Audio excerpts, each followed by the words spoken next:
विनाशकलिङ्गं तत्प्रणमामि सदा शिवलिङ्गम् देवमुनिप्रवरार्चितलिङ्गं कामदहन करुणाकरलिङ्गम्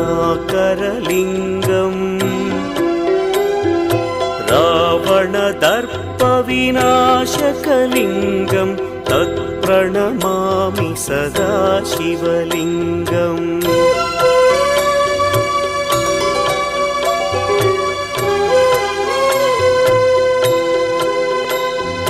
सर्वसुगन्धसुलेपितलिङ्गं बुद्धिविवर्धनकारणलिङ्गं सिद्धसुरासुरवन्दितलिङ्गं तत्प्रणमामि सदा शिवलिङ्गं कनकमहामणिभूषित